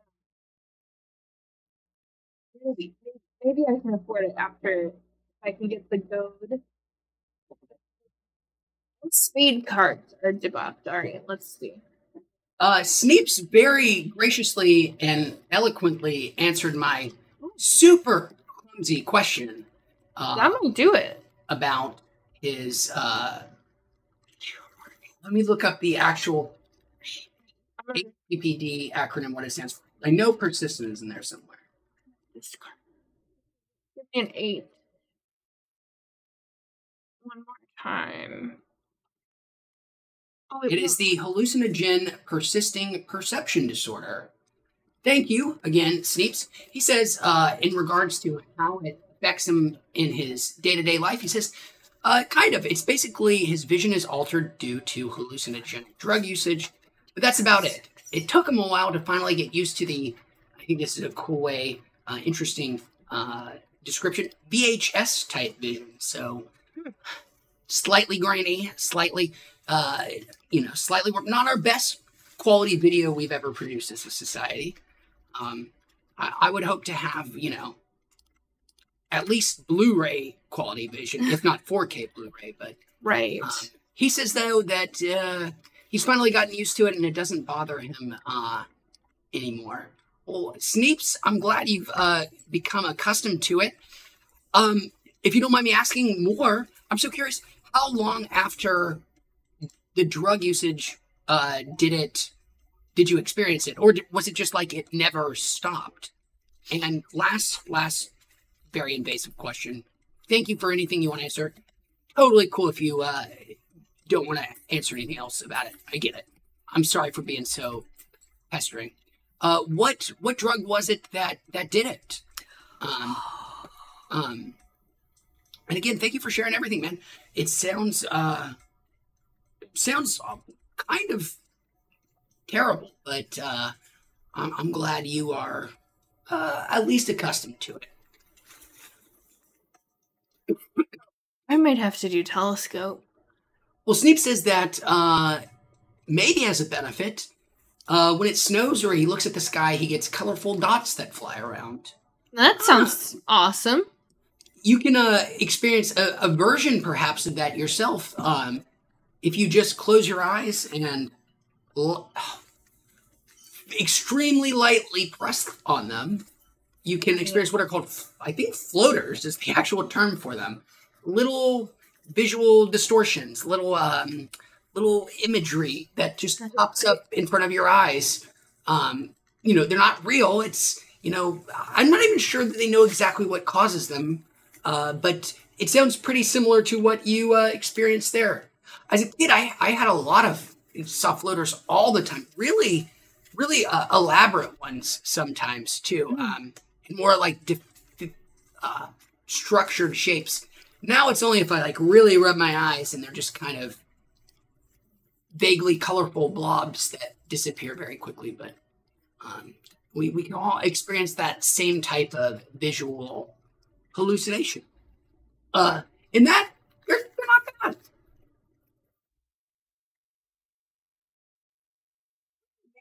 Things are called floaters. I don't want to tell people that their eyes are full of shit if I was wrong. Visual floaters. It came up. Eye floaters. Yeah, that's what they are in the Mayo Clinic. Floaters. The name for feces that doesn't sink and little things you see in your eyes. Gravel! Jinx! Jinx! No, I beat you. Jinx, you owe me a Coke. But I beat you on the second one. So No, I'm so clear. I think we've probably done this before. Maybe not. How, anybody out there in chat, I would love to know how you played Jinx growing up. What were the rules of Jinx? We say something simultaneously. The two people involved say Jinx. What happens next? How does the Jinx resolve where you're from? I didn't know until much later in my life that I grew up in an area that had a very different kind of Jinx. Is Jinx an acceptable term? Has that been? Has anybody taken umbrage with Jinx yet? It feels like it could be. Is it? It's maybe insensitive to speculate where it sounds vaguely Romani like. I don't know. Well, of course, there's Jin, which is genie. Yeah. Which is Indian mostly. Yeah. Like in Miss Marvel. Jin, Miss Marvel. I think doesn't she have? Wasn't there a Marvel movie or show where they're like? Oh yes, Miss Marvel. I was thinking of the other Marvel. There's not too many Marvels. Yeah, one of the Marvels, but the baby Marvel. Yeah. Yes, you're right. That is yes. One of my favorite RPGs growing up in the Game Boy Advance, Golden Sun. Its version of summons were called Jins, and I had no idea that it was based on anything. Yeah. By the way, if you're out there, Nintendo fans, Golden Sun fans, there aren't that many of us, but I think those just got released on the Nintendo Switch Online back catalog. Maybe I need to go replay Golden Sun and collect all those Jin all over again. Question, I need your help.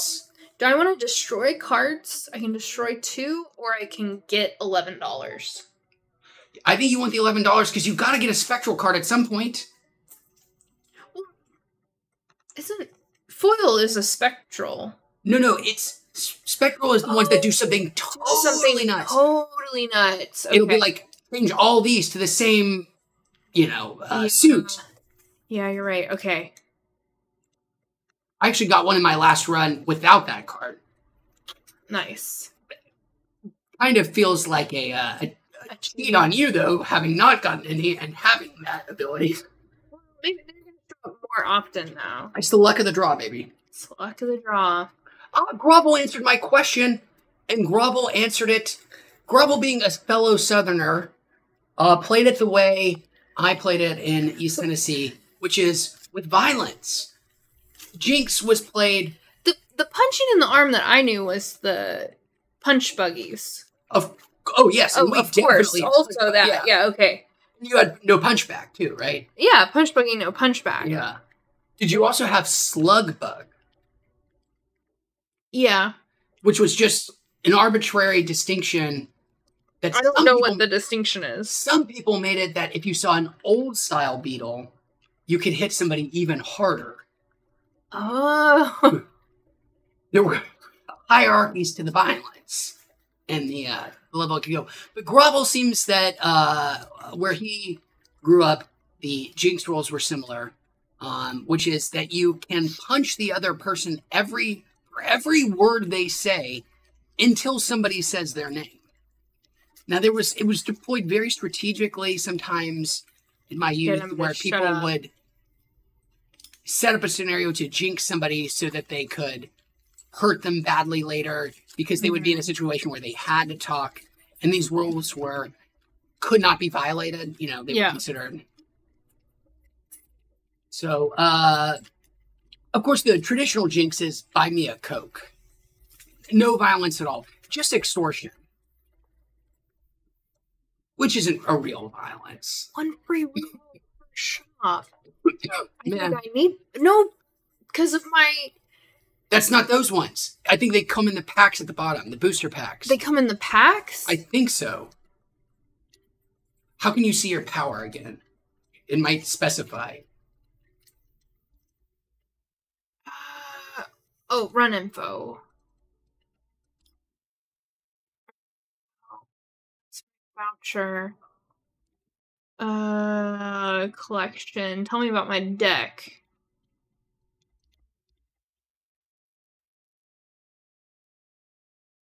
Cards may appear in the shop.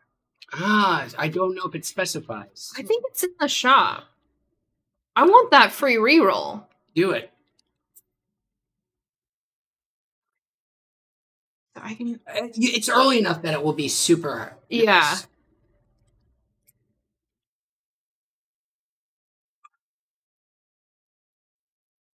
Oh, Jupiter. Watch again. Oh, baby. I did get the voucher where my most common hand is always in there, but right now my most common hand is Full House, actually. Weird. So Sneep says, answering my question about his experiences, says he took 3 snaps in rapid succession, went to the bathroom, where he encountered the normal amount of funkiness, but it seemed to last longer. Then he was tripping for about an hour until it felt like sweat was coming out of everything, and it stopped. And ever since that day, he's had that experience of visual snow. And he found out about it by going outside thinking it was raining, but it wasn't. This is the experience of him looking up in the snow or at the clouds, sky, and he thought once it was raining, but it wasn't. I guess his little floaters, whatever it was that he was seeing, not that they were the floaters. Love that term. Made him think it was raining. Interesting. It did, Sneeps, and I'm sorry to give you the 5th degree. Thank you so much for sharing your experience, man. And I hope one day it just as mysteriously up and vanishes as it seemed to when it came on. Are you still trying to go Full House? yeah, I should have.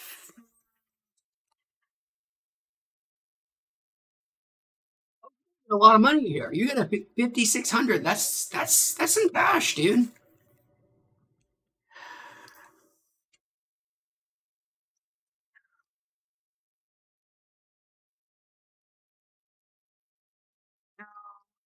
Blush? Flush. Yeah. Flush. Yeah.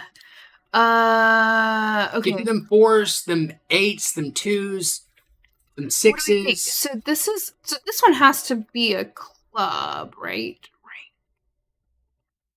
No, it could. Oh, it's high. It's higher rank. Yeah, so it has to be a club. This one's a club. So I have Nice process of deduction. So I'm just gonna go clubs. I don't remember what I drew earlier. Deduced. Well, we assume. She knows through some fancy cerebrating that it was a club. And Yeah. it were. It do. Watch them numbers go up. That's fun. Did it in one. Did Nicely it in one. done. I needed the discards. I forgot 2. I want to put those on my 8s. I have not used my 8 ball. I gotta start enhancing my deck. with 8s. Speaking of recreational drug usage. Oh. 8. Oh. Create 2. It's a term, right? Grovel says, what do jokers do? Excellent question, Grovel. They do a variety of things. You can have up to 5 of them. Yeah. Of course, there are ways to even mitigate that. And they all slightly... They're basically like rule modifiers. Yes.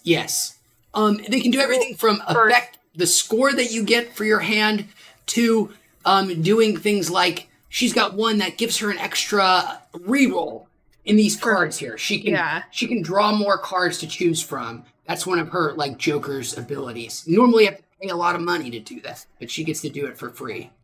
And the cool thing is, Grovel, all of those Jokers are fungible. You can sell them at any time. You also move them around, which is important. Yes, great point. As she shows there, you can re-alter the order of them, drag and drop, because you might have a specific, for example, she's got one that gives her a 1.5 times multiplier, which means in the red side of her score, that goes up 1.5 times. But she also has a card that gives her plus 10 multiplier and plus 4 on evens. So she wants to get that red number as high as it can before she multiplies it by 1.5. So she can drag her Jokers around to try to manipulate things like that. It's super malleable. It did just get its first update, producer. And you know what I heard they changed? What did they change? The early game to make it less punishing and more immediately gratifying. So they like push like cheaper Jokers to you, yeah. If I had any complaint about Balatro is that early game was rough. Oh, I want this. I want this so much. Oh, because of your 8 strategy. You want as many 8s as you can because you have several Jokers. Use it right now. I can't use her either. I want to use that on those. I'll hold off on the planets right now. That's just weird scenario that you would. Oh, because you could do that first. I see. Oh no, I don't. All right, next, let's go. Interesting. Leaving the planet card on the table. The planet card's the easiest way. They're not Grovel Jokers. They're not things that permanently stay out. The planet cards are one-time use cards that make the hands that you make worth more points in the long run. That's how I got level 2, level 3. So, they can't see. I've played Full House 3 times. I've played Flush 3 times. It actually shows me that underneath where our little video rectangle is. Yeah, okay. So I would like... I don't know what I'd like. I want those evensies. Bro, I want those 8s. What would you want to play together more? I'd love to play something else with you. We've Splatoon together in the past, and of course we Monster Hunter. If you're interested in playing some Splatoon again in the future, I'd love to join you. Producer is even better than I am, or I should say, is thankfully better than I am. Even better was it not? I mean, that implies some base level good. She is better than I am. I can't say that she's great, but she's better than me. Also, we can play some Monster Hunter again if you're interested. I remember you've met Ronan out there a couple of times. And if that's the case, Grovel, I think we should really push the producer to give Monster Hunter a shot. I think... is this what's happening? I think we could convince her that she could do it. We could find the right weapon, the right scenario. I think it could happen. We might have to wait for it to go on sale on the Switch again, though. Oh, I forgot to use the Empress. Oh! Oh, Grovel, don't worry, man. We just started picking it back up when we started streaming. And Yes. it's just as fun as it ever was. Oh, what'd you get? Oh, all those 8s. I got 4 8s. I just used Cryptid, which is create 2 copies of a card in your hand. You lucky devil. And remember, that's where I get to... Play a 4 of a kind 8. Is it better than my... It is not better than my flush. But every time you play 2 8s. Yes. So... 2 or more. Create a... If played hand... It's only going to do it once. I could You can play 2 pairs. I play a pair and a pair. You got 3 hands left. I could play... Well, doesn't... I could play pair. It'll still knock it over, won't it? With all my multipliers. Try it. It's going to knock it over. There's no... Yeah. But if it... There's no reason not to do it that way. Right.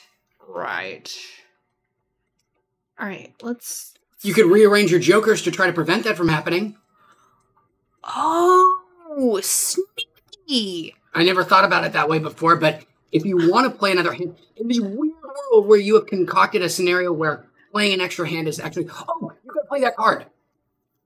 This is up to 2. You don't want those to be those right now. Yeah. So I could use her. You can just play that card you get immediately. Yeah. Just do that. I should be able to do that. Yeah. All right, we're going to do this. She's going to finish this game quick, but we got to rearrange your jokers to give you the least points possible so that you want less than 600. I guess I'd rather have... I'm going to use her on the 8 and the 6. Do it. Oh, of course, that's going to... Okay, this is probably the 8. It's going to go over. We put this on the... over here. You want the 1.5 on the far left. Yes. So it's going to go first, so then it's going to be 10 times 3. All right, let's see. Let's see if it works.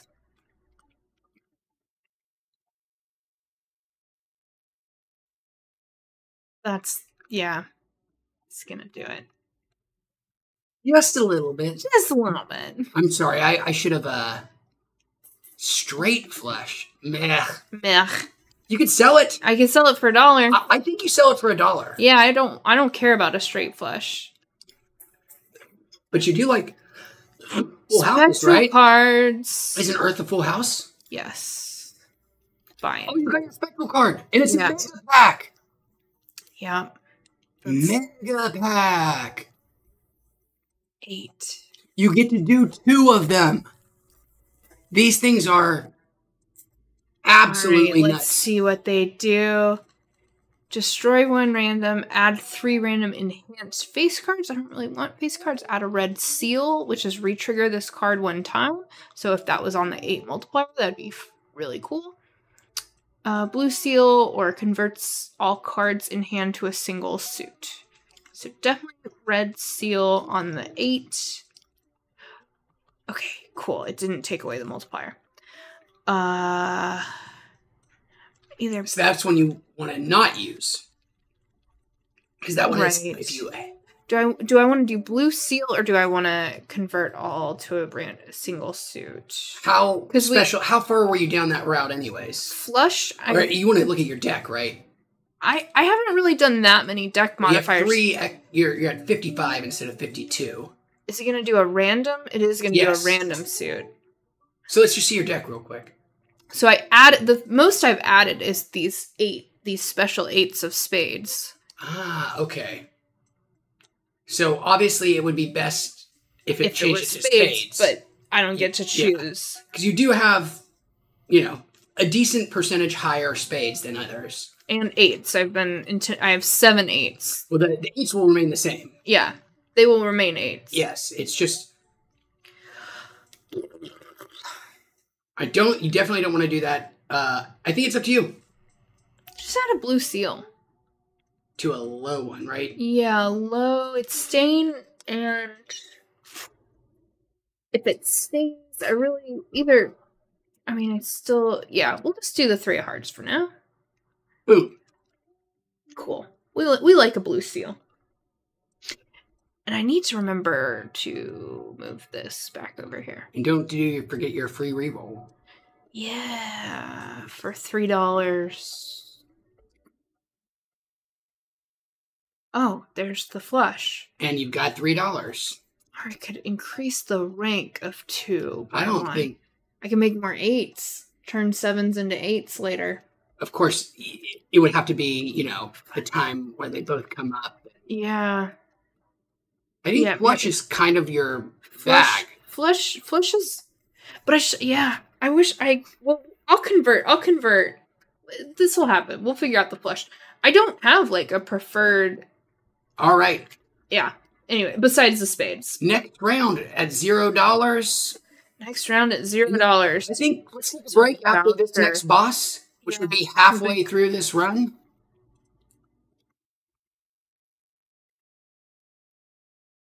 You already, you don't have the flush.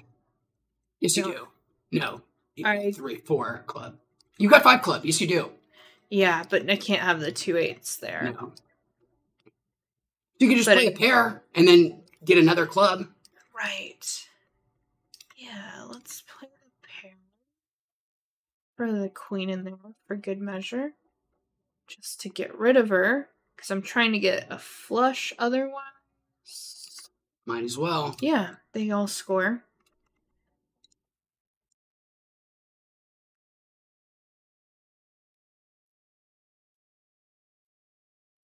Oh, wow. Am I gonna get it? Oh, wow, I got halfway there. And you do have your flush. Oh, you could play another pair, which you might as well. Yeah. Yeah, I'd rather do that. I'm gonna have to work on a pair. Yeah. Well, you don't want it to go up that high. Yeah, I don't know. Let it go. I think it's worth $1. Because it is basically sack. Oh, am I trying to not? No. Oh, this will finish it anyways, so it's good. It's not wasted. Even if you have to do it. I don't think it's worth doing again because you have to get 2 8s again. Yeah. This is the optimal thing. You get a planet card for free. Yeah. And you go over and you keep the maximum amount of money for your next hand. Nice. Just satisfying. It's very satisfying. Straight flush. Sell it.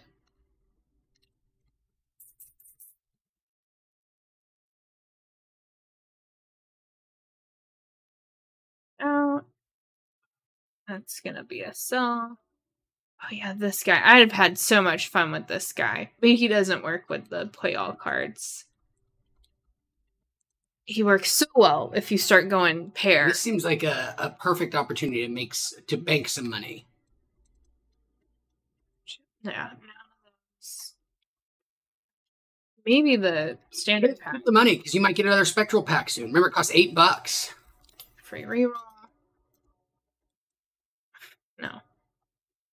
I don't know. Yeah, I've been burned by that. 25% chance you don't have that much money. Remember, in keeping this amount will give you an extra $1 because you're over 5. You'll get some interest. Lose $1 per card played. Well, maybe you should have just spent it all. I've not seen that one. I guess I could have known ahead of time. Okay, so I'm not gonna with one pair. I'm not gonna get it in one. So I should start discarding. Discarding should be preferred. Well, you can play 2 8s as a pair, no, but I'm not gonna. It'd be better to get like 4 of a kind or a full house or something. Money. And I have a bunch of 8s with multipliers. Right. So I'd rather get a card like that. Good point. Yeah. I see. Okay, let's keep the ace, obviously. Okay, that should be... I can keep the king over there. All right, this is our last round. We're going to take a break after this one. This one, oh man. 9, 9, 8, 8. All right, let's do it. Because I might get a full house. No, not yet.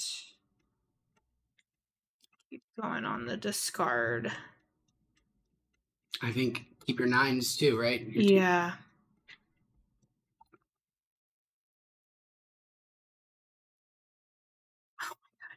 Well, get everything. Keep that one. No, keep it. Keep it. You want it in your hand. 10, jack, queen. Get rid of the. Straight's not bad. I mean, straight's bad for me. Yeah, I think risk it. Because remember, you'll have 2 pairs at least that you can play back to back, if nothing else. Yeah, I have the 2 pair.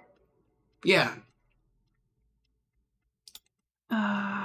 Get rid of the 10 and 2. Keep the 3, I think. Keep the 3. Okay. Oh, not play. Discard. Whew. That's the one real danger. Wow, I did not draw any more of those 8s. Wow. 5 of them. I would not play the 2 pair. I would play the 2 9s or just the 2 8s.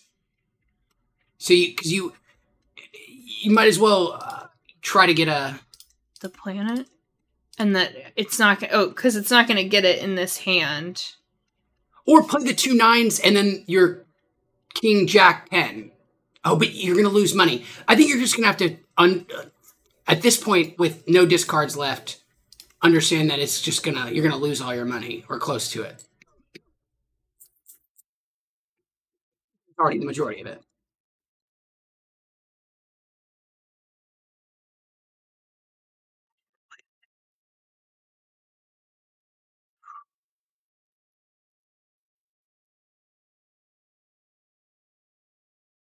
You're definitely going to lose all your money. Might as well. Yeah, I might be about to fail. So play the pair of 2s. Wait, how close are you on any specific flush? You've got 4 diamonds. So play the pair of 2s, then your... The rest. Yeah, yeah. Those are gonna play. Oh, it's gonna be negative money. It's not just gonna go to 0 and stop. Oh, wow. Okay, so there is Fuck you, the tooth. It is extra penalized. I didn't realize that.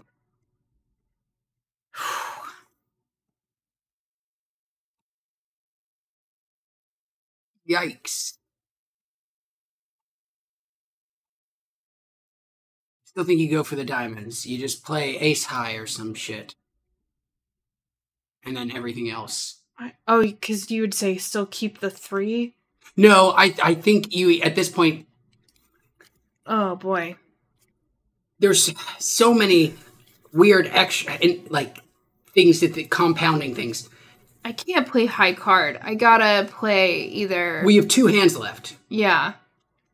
And if you play your 1 pair... You lose your chance of a 2 pair or a. Oh, you have a pair of 3s. I'm sorry. Yeah. And then everything else. Right. The 2. Why? Because it's only gonna. Oh no! It's gonna give me the multiplier. And you want the maximal chance of drawing a diamond. Yeah. You need to get rid of that, as many as you can. Yeah. I'm just gonna lose a bunch of money. Wow. I really thought it would stop at 0. That is nasty. That's really nasty. It's a joker that allows you to go into debt. No. Oh my god. 3 of a kind. Oh, I'm so sorry, dude.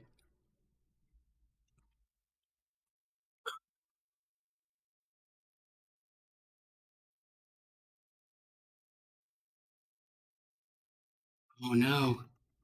Man, I think I'm gonna get it. I think I'm gonna get it because I have the 2 evens. Or 8s. All right. I have 2, 1, or 0 of all the other numbers. 5 or 8s in there. We made it through. By the hair on our chinny chin chins. Thank you so much for everybody hanging out with us on our later streams. Split in 2 streams. I'll be back earlier tomorrow. And we really are working on things like schedules and other ideas. I'm gonna we'll talk. I'll be back tomorrow. I hope a producer will join us. Don't know for sure yet, But we'll check back in with everybody. Thanks for hanging out. She's still playing in the background here. That's how addicted she is. Trance.